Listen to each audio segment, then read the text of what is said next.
Barnaby is the premier podcast spotlighting people of color. Every week, we talk news, what we've been playing, and tell you who's invited to the cookout. Our show is all about talking about gaming through a prism of blackness, because we are the culture. Welcome to Brookago, y'all. What's good, everybody? In Brookago, Kahlief here, and we have a fantastic interview for you. I am very excited because if you are ready to talk about a very dope game, a very dope experience, I have just the person to talk to you about that. Sean Krankel, who is the GM of narrative games over at Netflix, coming to talk about their new joint, Unhinged. Sean, I'm so excited to have you on the show, man. How are you doing? I'm doing great. You're gonna make me blush. I'm super excited to be here, and we're right at the cusp of getting ready to put this thing out in the world. So very excited. Oh man! So I had been a fan of the work that you have done over the years as co-founder of Night School. You know, Oxenfree. One of my favorite games, Oxenfree 2, one of the bangers in that space that I've always thought was really innovative in so many different ways. Now you're working over at Netflix. Netflix has pulled you all into the fold, and you're making these really ridiculously cool experiences. Give folks at home a little bit of the kind of background story of how you all two kind of got together to kind of join forces and do this kind of excellent and super fun work. Thank you. It has already now been, I think, about 4.5 years, and we were mid-pandemic, I'm pretty sure. So we were all at home working on Oxenfree 2 at the time.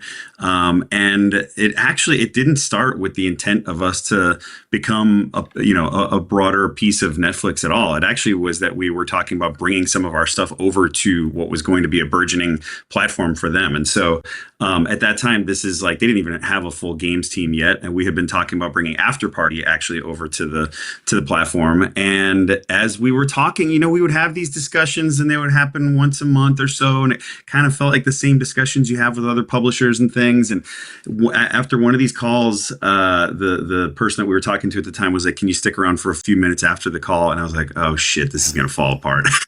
And then he basically said, "We love what you've been doing. We love what we've been talking about to build on with Afterparty, but would you ever be interested in a bigger relationship?" And I was like, "Oh my God." So I ran out of the room. I told my wife, "Holy cow, this is an opportunity." And within maybe 3 months, we had joined Netflix. So yeah, at that time we were sort of midstream on Oxenfree 2, and then working on a couple other things more in the gestation phase.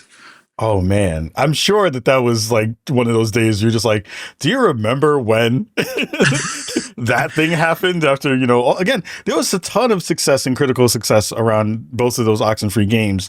And it felt like the question from the community was, what's going to be the next thing that moves you forward in the space? And having this be the next kind of, move in that direction is brilliant. And I'm so happy for y'all because y'all make dope stuff. Thank you. Talk to me a little bit about, give the elevator pitch to the people who are not necessarily in the room with us now talking about Unhinged. What would be the thing that you would tell those folks when you're kind of conveying what the game is to people? Yeah, so it is a game that uses your phone as a controller, but ultimately think about your phone working like your actual phone. So when you get a phone call on your phone in this game, you hear it through your phone. When you turn on your flashlight on your phone, that works like a flashlight in the screen, and you can peer into the darkness. And it's a story game that basically focuses on a home invasion gone super sideways. Like, a home invasion is already bad, but as somebody who's played it, you know how off the rails this thing goes. And so you've got a best friend who's across the street. The two of you should have evacuated because there's a Cat 5 hurricane rolling through. And what starts as a very small feeling experience that has, it's you in your apartment talking to your friend across the street, and you can see each other rear window style, devolves into chaos. Oh, and you know what I get to do now? I get to do the very old school late night thing of being like, we have a clip. Let's show the trailer right about now.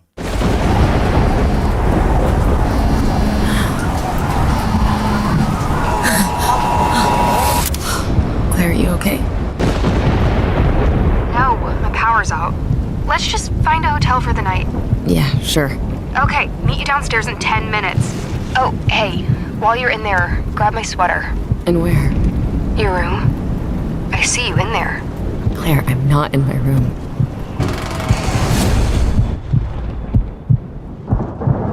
I'm like 85% sure I saw someone standing in your bedroom.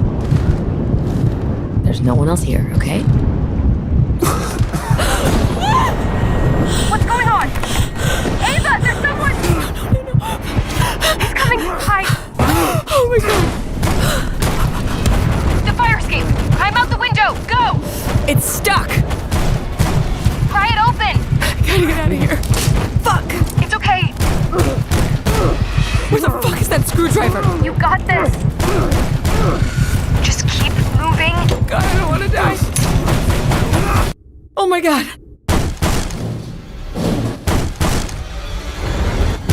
Come on, motherfucker.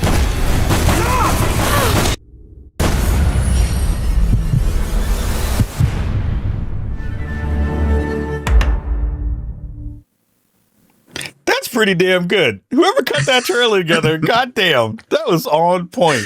My God.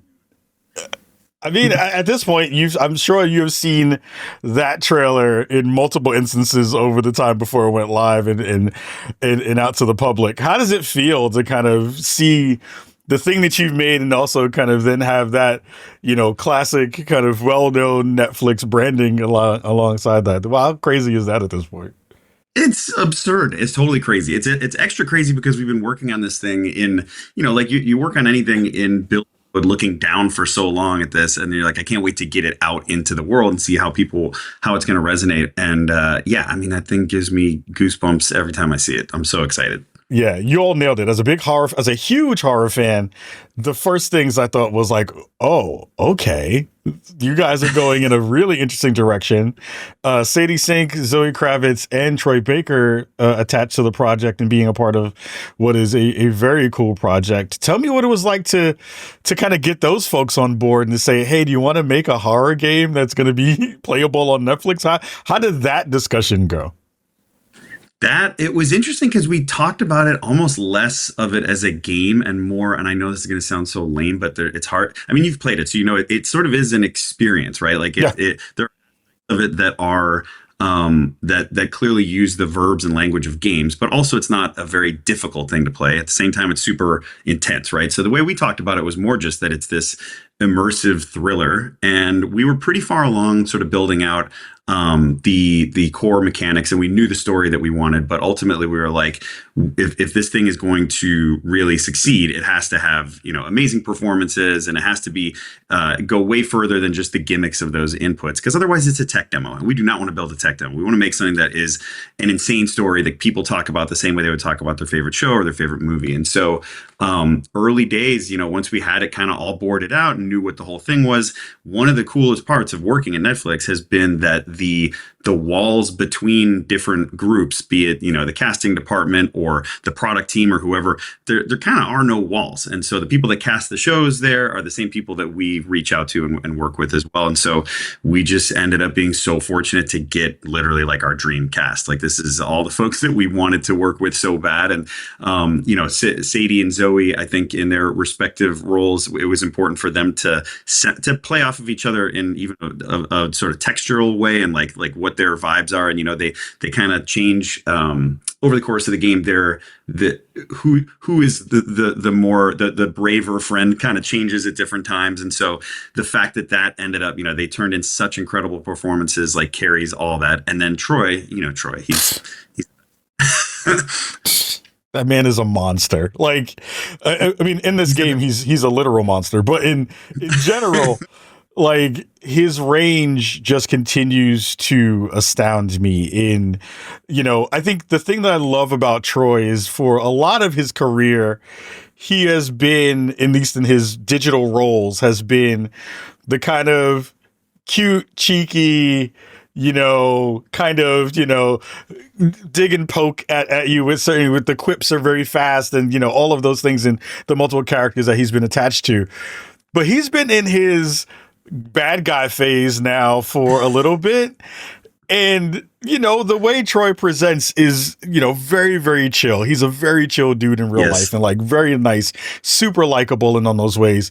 But like when he turns that like bad dude filter on, he's phenomenal at that aspect of learning that craft and doing that. When it was, you know, a part of the kind of recording sessions for these individual characters and kind of seeing the ensemble come together, were there some moments in there where there was some interplay that you didn't expect that added to and kind of brought out each one of those characters in a different way? Again, we're not going to do any spoilers because it's coming out literally the day before it goes live. But were there some moments in there where you were like, oh, this is what I was hoping for, and it really came together? Could you talk a little bit about that?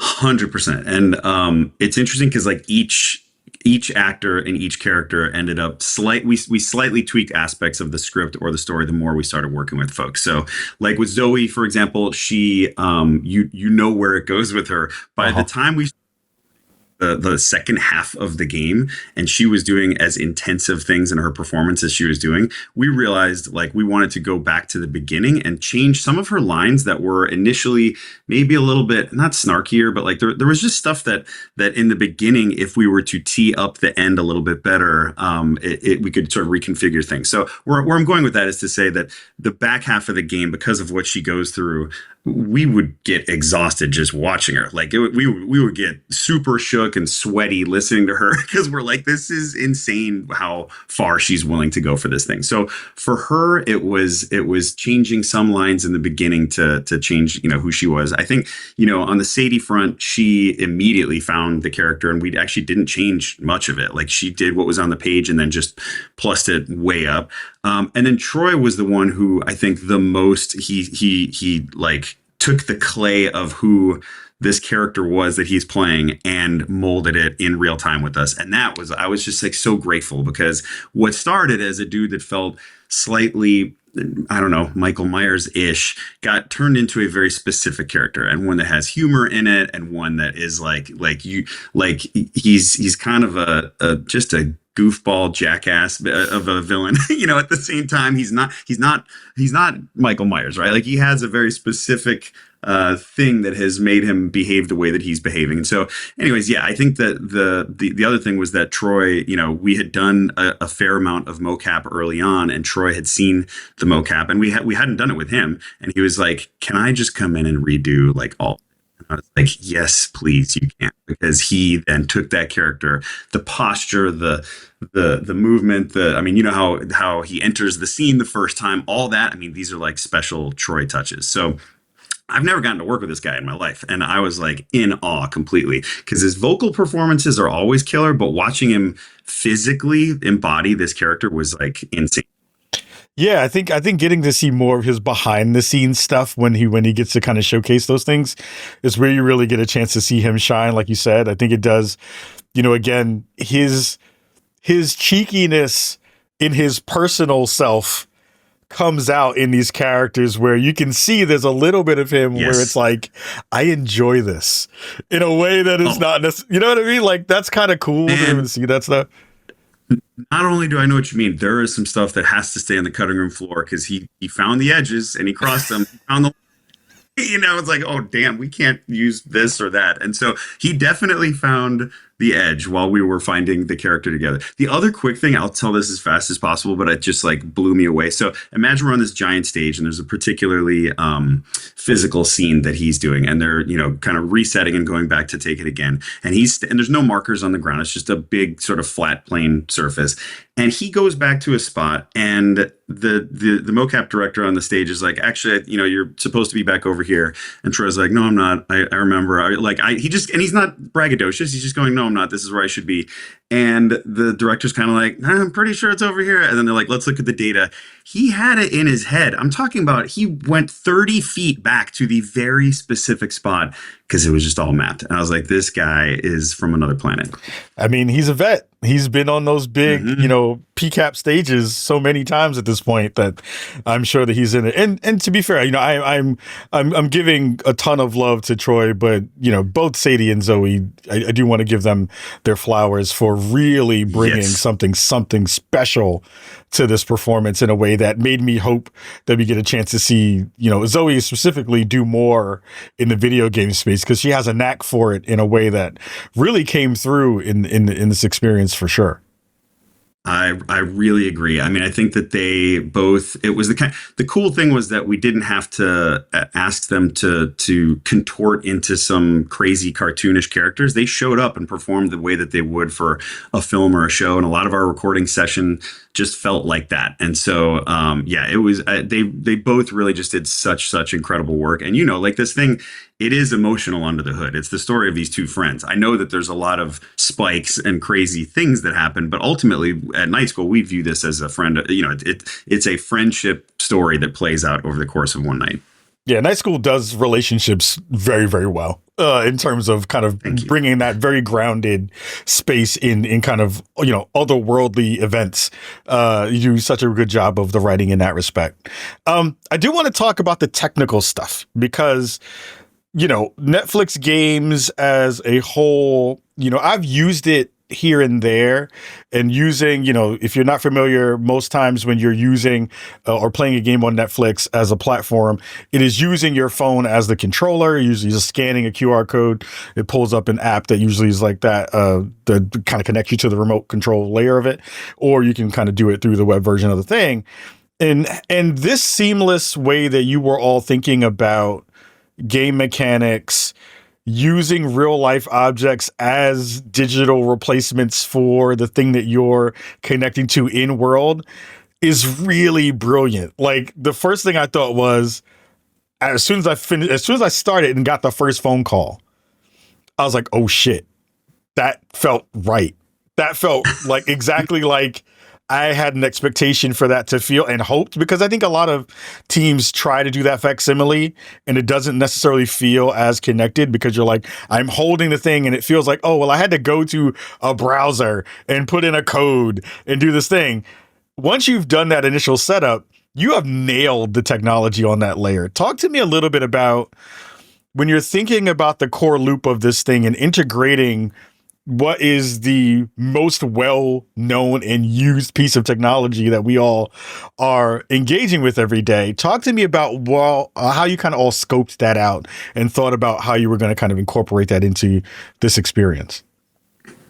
Yeah, thank you. That means a lot because the game started more from that place than even the initial story concept. Like we were looking at Netflix as a platform and going, okay, if the last few years of Netflix games have been purely mobile and they're all, literally mobile games, I think that is such a known space. But this dynamic of moving to TV and using your phone as a controller could either be a gift or a total curse. And like, I think in the beginning, honestly, our team looked at it like, how the hell are we going to make something fun on this? Because if you try to adapt a D-pad and buttons onto your phone and you don't take the extra step to make it feel native to the device, it's going to feel sort of lesser than, or, you can get pretty good, but we wanted to make it feel magical. And so a lot of the things we started doing were just like, what makes sense using an accelerometer, using the surface of the phone with bespoke imagery, things like that.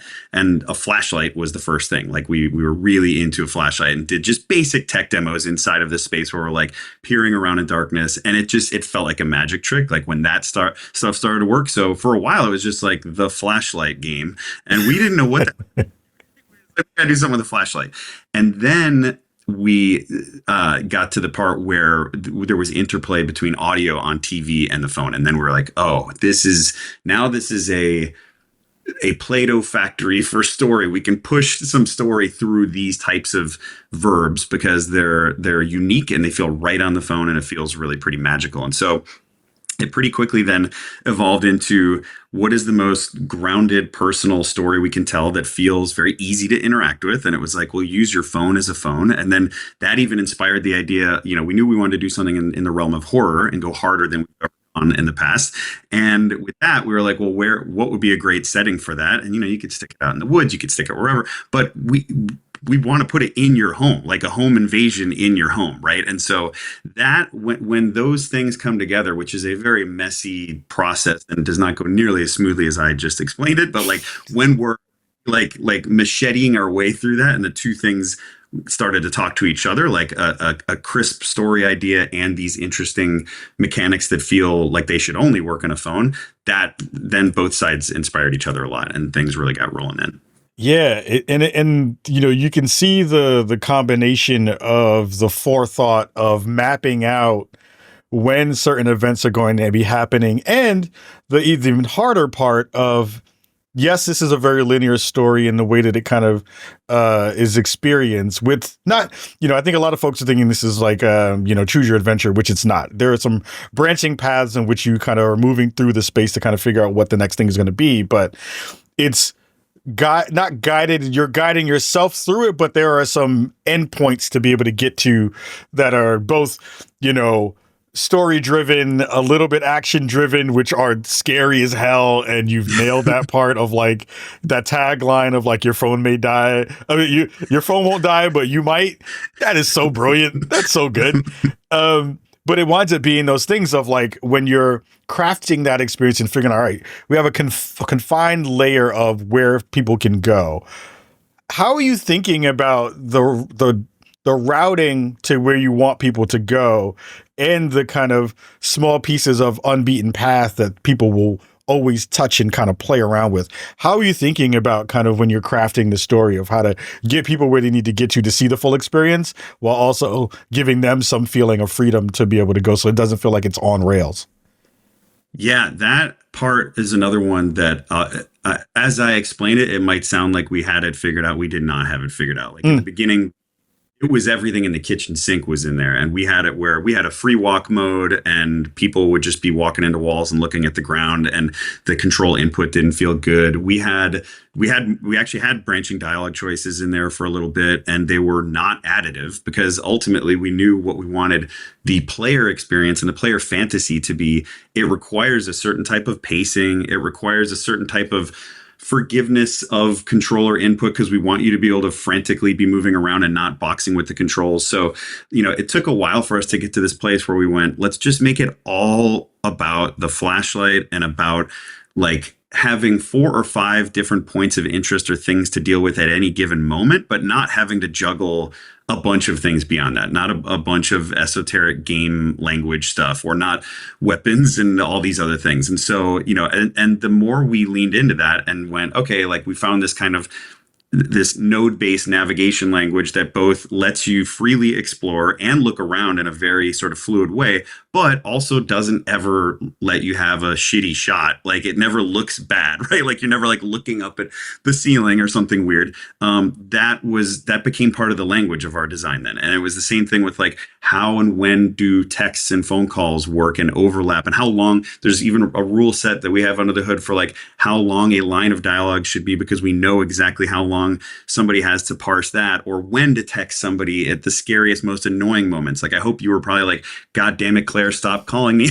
Because that, you know, I think we just had this rule internally where we said, if we have all these ingredients and a short time for people to learn them, then our goal should be that the player's never looking at their phone unless we actively wanted them to. If they're looking down to orient themselves or figure like they're confused, then we're not going to keep the pacing. We're not going to keep the scares. We're not going to keep the intensity and the propulsive nature of what we wanted. So I'm really happy with like the balance that we found of just enough free walk, just enough movement, just enough that makes it feel intuitive and naturalistic, and hopefully sort of disappeared, you know, like you don't really think about how to move much after a while. But it took a while. It took a lot of iteration to get there. Yeah, I got mad at my phone multiple times during the experience. I was like, leave me alone. I don't know where I'm supposed to go yet, or this guy's trying to kill me, leave me alone. I'm trying to get the hell out of here.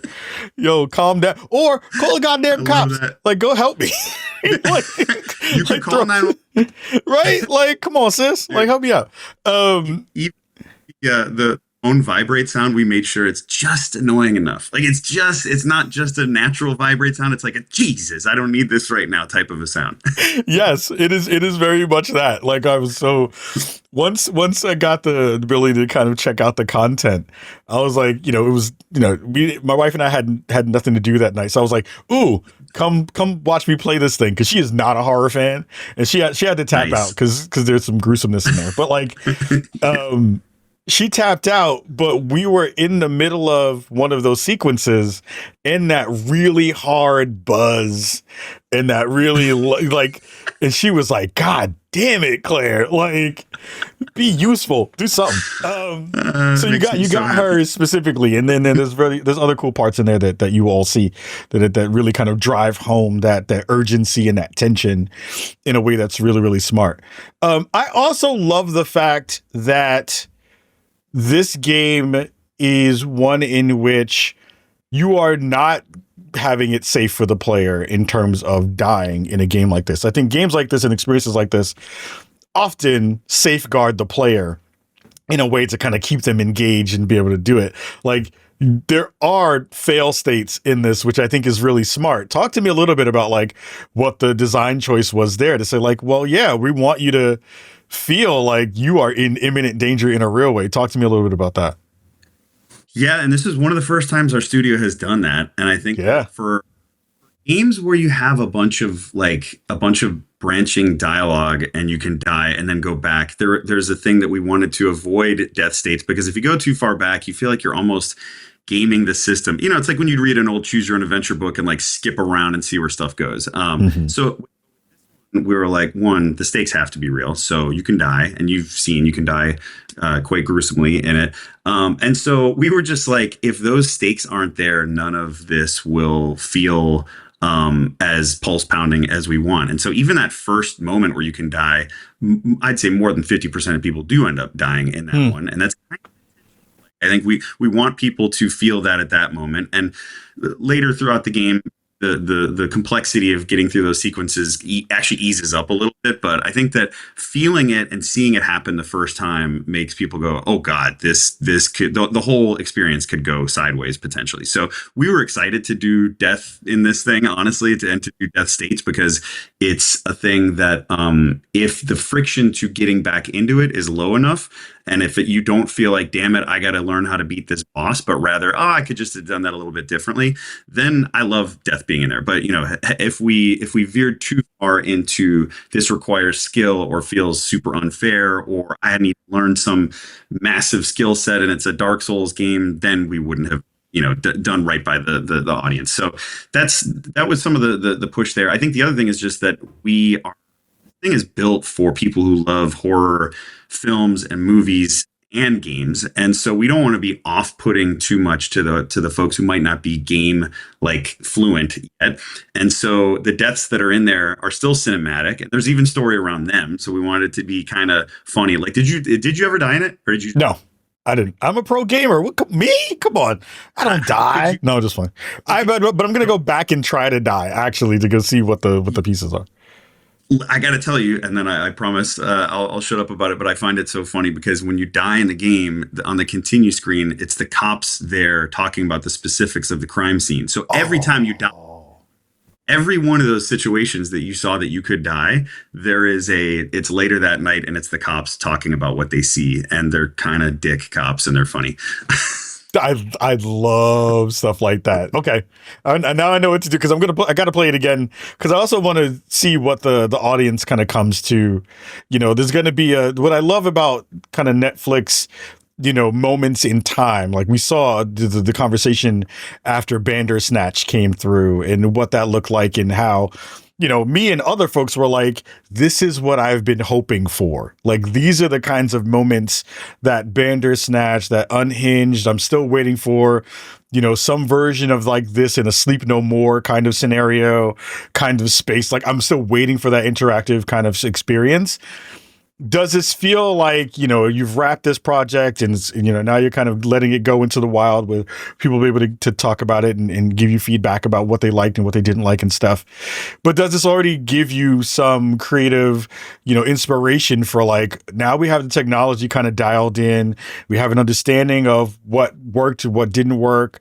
And here is now where we kind of potentially kind of play around in more of these spaces with this apparatus or something that's similar in that space. 100%. Yeah. Like I think this figuring out how to use a phone as a storytelling tool more than anything else, and like, you know, set of mechanics has opened up a bunch of different opportunities. I'm glad you mentioned Sleep No More, because that's like an inspiration for this. There, you know, we talked a lot about Disneyland ride design too, and just park design. And a lot of escape rooms. I mean, ultimately, it's the kind of thing where as people approach this, we want the act of starting to play it to not be intimidating, and even just learning how to play it should be sort of fun. And so I do think we landed in a pretty good spot with that, with this title in particular, because you notice there wasn't a big lengthy tutorial. There's not a bunch of stuff where you're like, calibrating things. You just like dumped right into it. And so we want to keep doing that, like a thing that feels like it's so intuitive, ideally becomes almost invisible quickly, and that your living room turns into a stage for a new method of interacting with story. This happens to be a horror one, but you could imagine two players trying to use phones and having asymmetrical information on them or something, or imagine a mystery, any number of genres can be done with this if it's, given the care to feel bespoke to the platform. So that's the fun of it. That's also the scary part, because it is like inventing the wheel a few times over and over again. And so on this one specifically, we're already thinking of other iterations of the tools we built here, but there's a bunch of other cool stuff beyond that we have in mind. Man, if there was a version of this where you could see it from both sides of of that phone call, or there, because when I was talking to my wife, I was like, imagine if I was talking to her on the phone while some of this is happening, and then kind of scanning to see where things are, because that's also a thing that you would probably you're talking to that person who's like, yo, that person is across the street, like, what are you doing? Yes. And also, if you figure out a way to turn the input on my TV or turn off the lights in my house, you automatically win. That's you get a Emmy, an Oscar, a BAFTA, all that the day afterward. I want to thank you, man. I want to thank you and the team for continuing to build really, really dope experiences that make me think about the edges of where we can take this. I think what I love about the work you all have done is that you continue to kind of find smart ways to play and really interesting platforms to kind of think about what that extra level of interactivity is. And I think, having gone through this, it just raised my mind to be like, man, we still have a far way to go, but we're in a really cool spot right now. Like, this is really fun to be able to see you all bring this to market and bring this into the world. So I got to thank you a ton of that, for you and the team to go hard on it and make it real dope. That means the world, and you're getting me misty, dude. Seriously, because we're so much into this for so long that when you stop running for a minute, you're like, oh, this thing's out there. How are people gonna to process it? So that means the world. Thank you. Well, look, you will always have a seat here on Spawn on Me whenever you want to come through and talk about all the goodies that you're all working on and all the fun stuff that's coming up for all of you in the future. I'm automatically down. My phone will be ready for the next thing that happens in the space. Sean, again, thank you so much for spending some time with me here on Spawn on Me. Tell the folks where they can go find the content and hear more about the story of what you all have built. Yeah, so June 30th, the game drops. It will be on Netflix, so on your TV, and it should be very seamless to find. Like, it's called Unhinged. It takes, I don't know, I'm curious how long it took you, but it takes about 30 to 40 minutes, so it's very low friction to commit to. So don't think that starting this thing means you've got another game that you're going to have to play for, dozens of hours. The intent is to really be something that you can play and immediately want to restart or show a friend or play it with somebody next to you. So June 30th, come check it out. And how long did it take you to get through it? About 30 minutes or so. Cause I'm very much a look at every corner. What's that over there kind of thing. So it took me a little bit longer because I was just like, I need to figure out what the hell is happening in this space. Like, what is going on here? And then it's like, bzz, I'm like, shit. All right. I gotta figure it out. Man, thank you again. I appreciate you. Everybody at home, definitely go check this out, man. This is one of the most cool and fun experiences I've had in a long time. It is great to be able to see Netflix games continue to push out really interesting ideas into the world too, and having Sean and the team be at the forefront and head of that snake is really, really dope. So I'm excited to see it and excited to hear all the stuff that you all experience as well. So let me know in the comments of this episode, how did you come to it? What did you think of it? And what was your experiences? Hit me up on social as well. And again, Sean, thank you so much for being here. Everybody at home, we're going to get up out of here for this episode of Spawn on Me. Go check out Unhinged so that we can get Unhinged too. Haha! I said it out loud. I put it out into the world. Until then, much love to you all. We'll see you soon, and peace.